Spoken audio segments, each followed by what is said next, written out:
If you want to change the world, start off by making your bed. If you make your bed every morning, you will have accomplished the first task of the day. It will give you a small sense of pride, and it will encourage you to do another task, and another, and another. And by the end of the day, that one task completed will have turned into many tasks completed.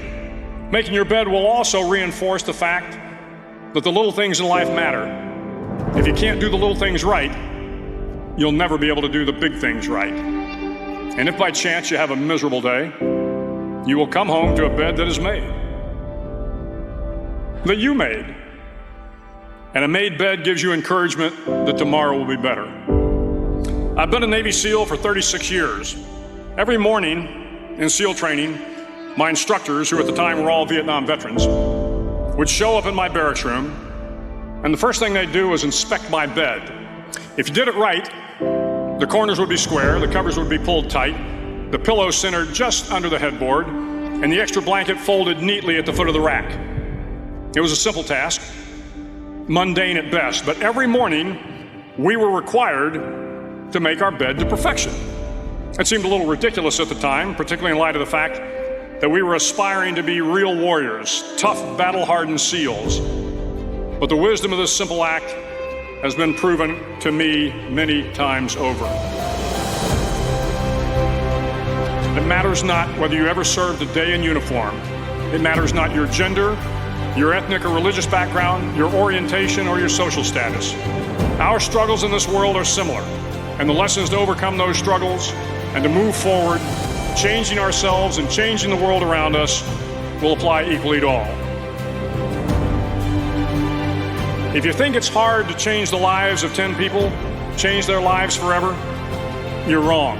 I saw it happen every day in Iraq and Afghanistan. But changing the world can happen anywhere, and anyone can do it. So what starts here can indeed change the world. You will likely fail often. It will be painful. It will be discouraging. At times, it will test you to your very core.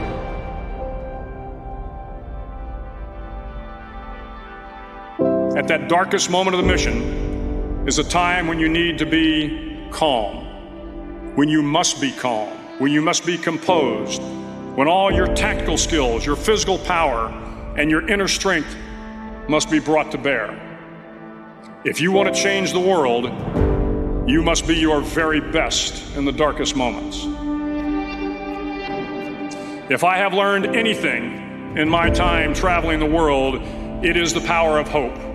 The power of one person, a Washington, a Lincoln, King, Mandela, and even a young girl from Pakistan, Malala. One person can change the world by giving people hope. Start each day with a task completed. Find someone to help you through life. Respect everyone. Know that life is not fair and that you will fail often. But if you take some risks, step up when the times are the toughest, face down the bullies, lift up the downtrodden, and never ever give up. If you do these things, the next generation and the generations that follow will live in a world far better than the one we have today. And what started here will indeed have changed the world for the better. Finally, in SEAL training, there's a bell. A brass bell that hangs in the center of the compound for all the students to see. All you have to do to quit is ring the bell. Ring the bell, and you no longer have to wake up at 5 o'clock. Ring the bell, and you no longer have to be in the freezing cold swims. Ring the bell, and you no longer have to do the runs, the obstacle course, the PT, and you no longer have to endure the hardships of training. All you have to do is ring the bell to get out.